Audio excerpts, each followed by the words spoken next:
Welcome to Perfect Vocals Academy YouTube channel. If you want to learn audio engineering from top to bottom, please subscribe to the YouTube channel. Be sure to turn on notifications so you know every single week when we release a new tutorial. Hey guys, welcome to Perfect Vocals Academy. Here's another video for you. Last week was about how to get a home studio set up for under $300, which I think helped a lot of people.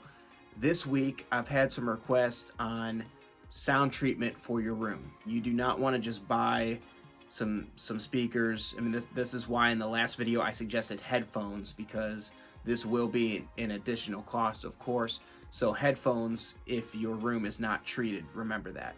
So first off, why do we need it? Why do we need sound treatment? What is sound treatment? Sound treatment is the panels you see on the walls when you go in a studio. Sometimes they're foam, sometimes they're panels made with acoustic insulation with material over them. Both of them work, and I'm going to go over the difference and what this is. So when audio comes out of the speakers, it's going to hit certain points in the room, like a flat surface, and it's going to make a flutter echo. It's going to create standing modes, room modes that make it almost impossible to mix in. It can make the audio cancel out and make things sound thin. You do not want to be mixing in an untreated room.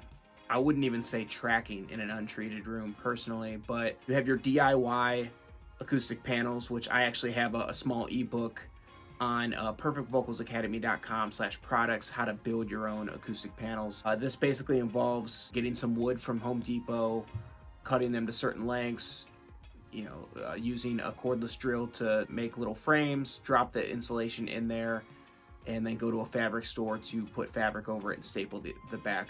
I use foam. I've been using RLX foam for a long time. It has always worked for me. First, I'm going to go over bass traps. Bass traps are what goes in the corners of your rooms. This is what gets that very muddy bass, when you're listening to an untreated room and you're not hearing the bass correctly. You're hearing it very inaccurate. So bass traps are usually bigger, they're thicker, they can absorb these lower frequencies. So I use the RLX bass traps. You can also find bass traps made by other acoustic panel companies. You can build your own, but I would advise to just buy them for the sake of things being easier. As far as mids and highs absorbers, you can build panels like I was saying, or RLX makes their foam that you can put on your wall. Now, where to put them? That's a good question. You do not want to cover your whole room with foam. It will sound dead, unnatural. It will not be a very good sound whatsoever. Where to put them? So where you're supposed to put them is when you're sitting in your listening position. There's a surface above, so on the ceiling, right above you. There's the surfaces, the walls beside you. You're going to put some right there. You're going to put a majority behind the speakers at the front of the room. So behind the speakers where you're facing, the wall that you're looking at and you're facing, that's going to have the most of the absorption. Now the back of the room, you can do a little bit less absorption. You can do the mirror trick to where you have a friend hold a mirror, and then once you see the speaker in the mirror, that's a good spot on the wall to put some absorption. Then there's also diffusion. We got absorption, we got diffusion. Diffusion breaks up the waves, it doesn't absorb it. Diffusion is good if you want your room to sound a little bit more lively, if you want your room to sound like it, isn't just this dead room. You don't need to use diffusion, but it's a good way to liven up a dead room if your room's sounding kind of dead.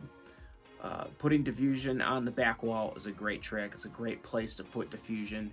This will give it the feeling that once the audio is coming out of the speakers, it's not bouncing back off the back wall, it's just dissipating. So diffuser on the back wall is great. Even a bookshelf, if you can't afford one, go get a bookshelf with a bunch of old books from a garage sale, stagger them, put it on the wall behind you.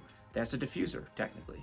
Whichever route you decide to go, whether you decide to go the DIY route or buy RLX, I will tell you this, either will work.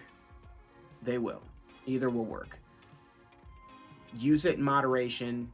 Just use the amount that you need just to get the echoes. Just start clapping in the room. get those echoes out of there. It should be no fluttering echoes, no ping noises. So either will work. There is a debate with which is better. I will say that RLX is probably a little bit more deadening, and the ones that you build are maybe a tad less deadening than RLX. But I don't even know if anybody would be able to tell the difference with a blind test, which was which. So whatever works for you, whatever works for your wallet, is the way to go, because some treatment is better than nothing. Your room's never going to be perfect. We're only trying to improve the room so we can make better decisions for mixing and recording.